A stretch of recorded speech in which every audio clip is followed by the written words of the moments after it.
Retraite de Carême 2016. Devenons miséricordieux. Septième et dernière semaine. Les œuvres de miséricorde corporelles et spirituelles.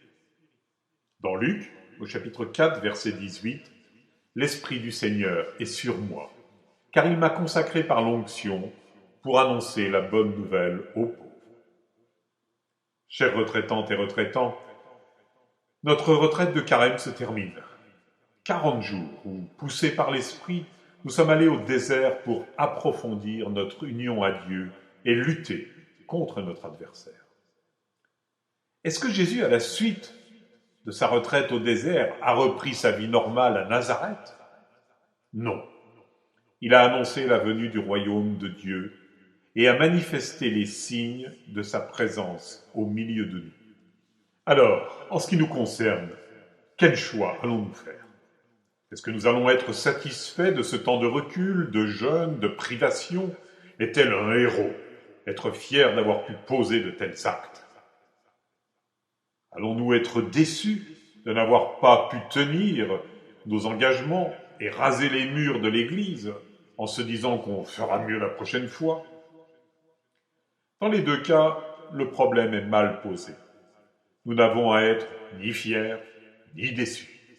C'est déjà du passé. Or, l'avenir est devant nous. Qu'allons-nous décider aujourd'hui?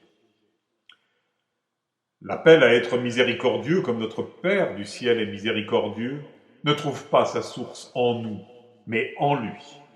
Nous sommes appelés à répondre à un appel, à y consentir, en sachant que Dieu, s'il appelle, il nous donne aussi, en même temps, la capacité de réaliser ce qu'il demande. Le tout, c'est que notre vouloir fasse un avec son vouloir. Mais vouloir quoi? Toutes ces paraboles que nous avons méditées au long du Carême n'ont eu qu'un seul but, nous faire percevoir les différents aspects de la miséricorde et susciter en nous l'envie de la manifester dans notre vie par les actes que nous allons poser. Écoutons le pape François dans sa bulle d'indiction au paragraphe 13.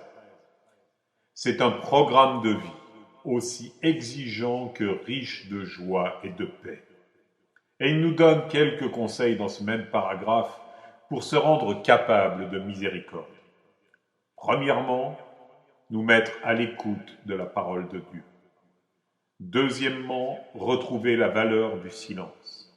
Et troisièmement, méditer la parole qui nous est adressée.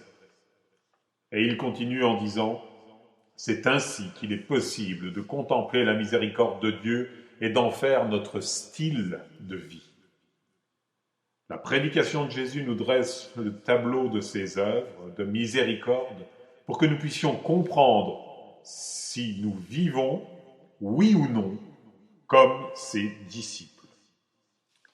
Alors manifestons les œuvres de miséricorde. Elles sont de deux natures. Il y a les œuvres de miséricorde corporelles et celles qui sont spirituelles. Le pape François l'évoque au paragraphe 15 de sa bulle d'indiction. Chacune des œuvres de miséricorde, au nombre de 7, correspond à 4 formes de pauvreté. La plus élémentaire des formes de pauvreté, c'est la pauvreté physique et matérielle. Viennent ensuite la pauvreté culturelle, puis la pauvreté sociale et relationnelle, et enfin la pauvreté spirituelle. C'est tiré du livre sur la miséricorde du cardinal Walter Casper aux éditions des Béatitudes.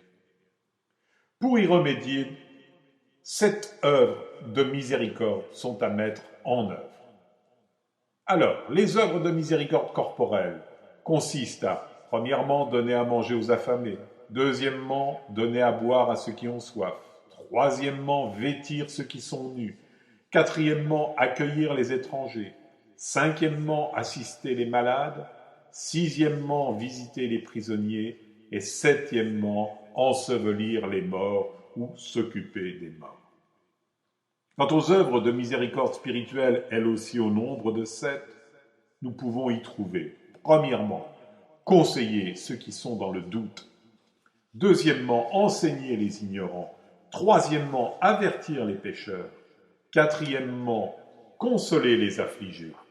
Cinquièmement, pardonner les offenses. Sixièmement, supporter patiemment les personnes ennuyeuses. Et septièmement, prier Dieu pour les vivants et pour les morts. Si par coutume nous connaissons bien les pratiques de miséricorde corporelle, celles de miséricorde spirituelle nous sont moins familières et peuvent paraître réservées à des spécialistes, aux prêtres, diacres, religieux, religieuses. Or, il n'en est rien. Chaque chrétien devenu prêtre, prophète et roi par le baptême est tenu de manifester la miséricorde du Père envers ceux qui en ont besoin. Le catéchisme de l'Église catholique, dans l'immense trésor qu'il représente, évoque les œuvres de miséricorde, ces actions charitables dans lesquelles nous venons à l'aide à notre prochain. Elles sont situées dans la section « L'amour des pauvres ». Vous trouverez ça au paragraphe 2442 à 2449.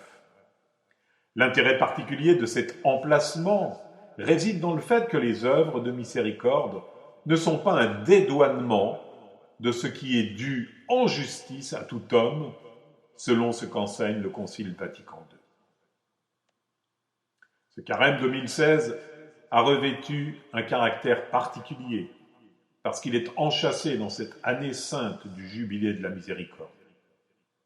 Il est donc une attention particulière portée sur cet appel de l'Église à prendre au sérieux son appel, qui est l'écho de l'appel du Seigneur lui-même, être miséricordieux comme notre Père du ciel est miséricordieux. Tout ce que nous avons vu ne concourt qu'à ce but, mais cela ne se fera pas sans notre vouloir. Laissons-nous habiter par les deux sentiments fondamentaux qu'évoque Thérèse d'Avila. Premièrement, avoir un grand désir. Deuxièmement, une détermination déterminée. Sans cela, nous ne serons que des êtres d'un instant ballottés par les vagues des événements qui, non contents d'échouer dans leur belle vocation, s'échoueront sur les récifs des paradis illusoires que nous propose le monde. Demandons à l'Esprit Saint de nous éclairer, de nous guider, de nous affermir. Prions-le avec foi et avec espérance. Notre Père du ciel ne peut pas nous le refuser, car c'est une demande conforme à sa volonté. N'oublions pas que c'est Jésus lui-même qui nous le dit. Dans Luc, au chapitre 11, verset 13, « Vous, qui êtes mauvais et savez donner de bonnes choses à vos enfants, combien plus votre Père du ciel vous donnera-t-il l'Esprit Saint si vous le lui demandez ?» Nous sommes arrivés au terme de notre périple. Notre bien-aimé Seigneur est mort sur la croix pour nous, afin que par lui nous vivions. Mystère insondable, profondeur d'une miséricorde infinie. Nous sommes là, au cœur du mystère de notre foi. La mort n'a pu retenir le Christ Jésus en ses griffes. Il est ressuscité et il l'est vraiment. Ce n'est pas un symbole, une manière symbolique de parler d'une vie qui dure par-delà la mort. La foi chrétienne n'est pas une affaire de revenants, aussi grandiose soit-il.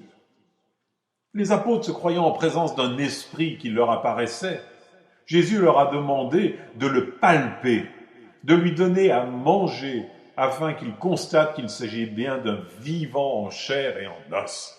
Relisez le chapitre 24 de saint Luc. Ne nous laissons pas gagner par le doute ou l'amoindrissement du mystère de la foi.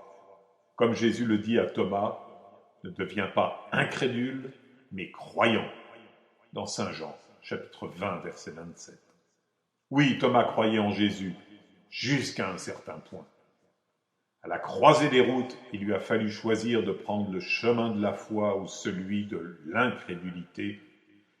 Il a choisi le chemin de la foi par la parole d'adoration qu'il prononça, « Mon Seigneur et mon Dieu ».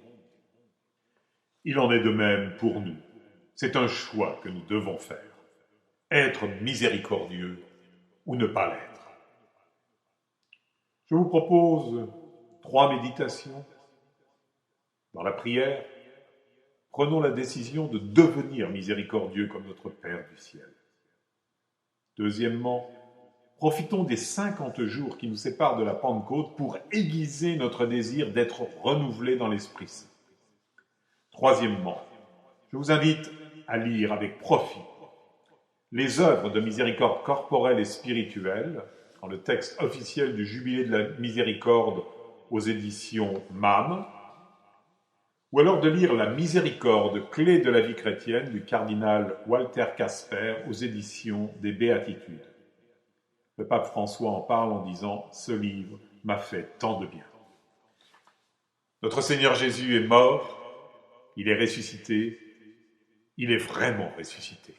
Bonne et sainte fête de Pâques à tous. Vous pouvez retrouver aussi cet enseignement sur le site internet www.monastère-invisible.com.